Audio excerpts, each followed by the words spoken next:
Hi guys, it's Jen here at Check Her Joy. I am doing another Top 5 Wednesday, which were created by Lainey at Ginger Reads Lainey, and I will put the link to her channel in the group down below if you want to join in.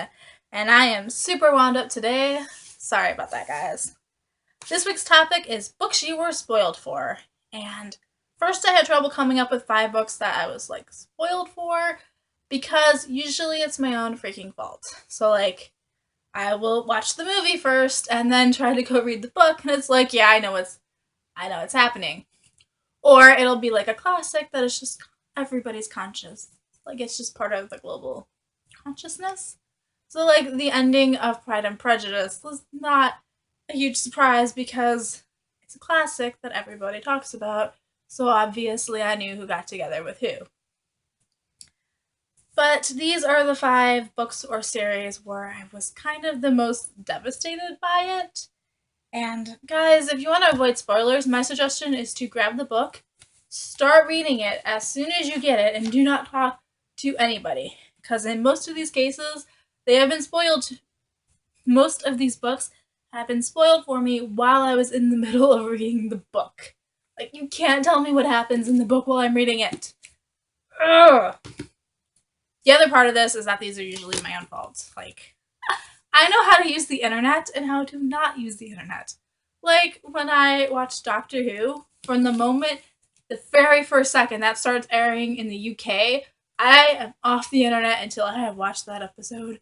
Even if it takes a week, I will not go back on the internet until I have seen that Doctor Who episode. So, I know how to avoid spoilers, but for some reason with these books, I have failed. So at number 5, I have Ender's Game by Orson Scott Card. And I started reading the series when I was in high school and kind of gave up on it. I got to Zed-A-Side and was like, nope, not finishing this book. Got so bored with it. Which is a shame because I really, really loved the first book, Ender's Game. So much. So then I found the graphic novels and was like, I love Ender's Game. Let's give it another shot. And my brother, who also reading graphic novels at the same time as me because I got them at the library, combined with the fact that he is going through the novels right now, he wants to talk about it, and I'm like, I don't know, I haven't gotten there yet. Stop. And telling me what happens in Speaker for the Dead, which I theoretically read 10 years ago, I don't remember, so it still counts as a spoiler. Okay, so that was a minor one. These are going to get more complicated as I go further. At number whatever, next book I have is Rebecca by Daphne du Maurier.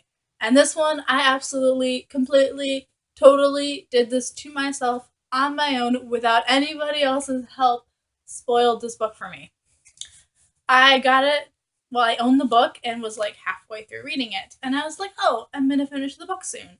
So I got the movie out of the library. So I watched the movie when I was halfway done with the book, and because this book is all suspense and what's going on with Rebecca and Maxim, and just knowing the ending made me oh, I know what's happening, and then I lost that desire to keep going.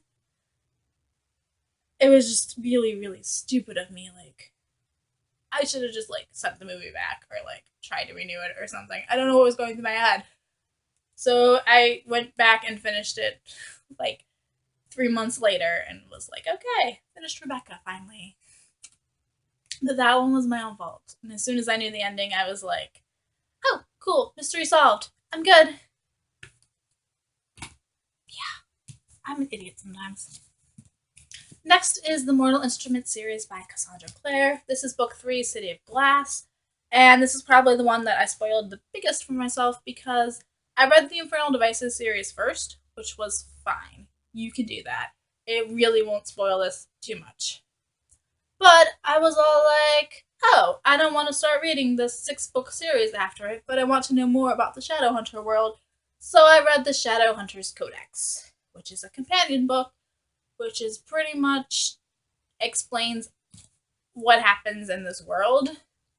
And so they're looking for the 3rd mortal instrument, and it's oh, I know what that is. I know exactly where you're going to find it. And I knew stuff about what was going to happen to Simon and Jason Clary, and I was just such idiot. Why did I do that?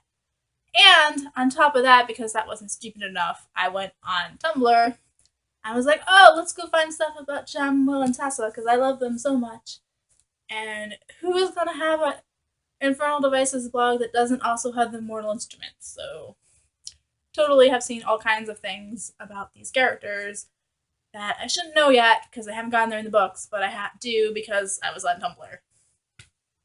And I did that to myself. So, I'm still loving the series though and really, really adore it. So, I don't know. It took something away, but I'm not like devastated.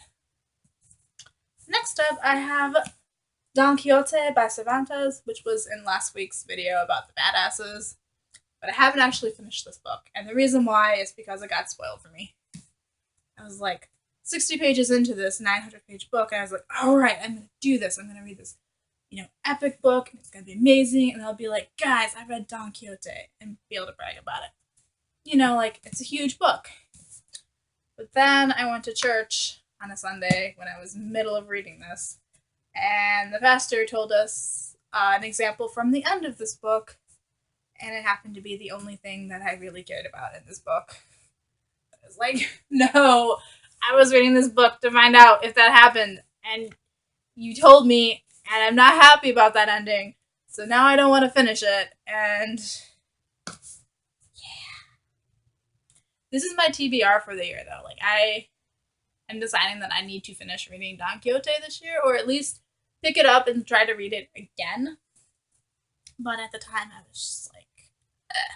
And it's been a couple of years, too, since that happened. So this isn't like it happened last week. I have no freaking idea why I haven't finished this book. Other than that spoiler. Alright, and the biggest spoiler for me that absolutely ruined the book was the ending of Allegiant by Veronica Roth, which is the third book in the Divergent series. And I was in the middle of reading that book when I was on YouTube and decided to read comments on a video and was like, are you freaking kidding me, guys? That's the book I'm in the middle of, and you're gonna tell me this awful thing happens at the end. And now, just can't deal with it. So I had to put the book aside. It took me 3 months to pick it up again. And then I had to get the audiobook because I couldn't actually read the pages without getting super frustrated. So I did eventually finish Allegiant, and in the context of what was happening, it was acceptable. But I was not happy about that spoiler. That was the one that I was going to kill somebody. So there you guys go. There are my top 5 books or series that were spoiled for me. Let me know in the comments below how you avoid spoilers, or if there were any books that you were just devastated by because somebody spoiled it for you. Oh my goodness. But try to be kind to one another and don't spoil a book somebody else might be in the middle of reading. That's just rude. Spoiler alerts abound in the comments, probably, if anybody comments on this video. Please comment on my video, guys. I beg you. And also feel free to like, share, and subscribe to this video also. Is that everything? I feel like I'm forgetting something, but whatevs. There is my video. Peace out. I love you guys and keep reading. Bye.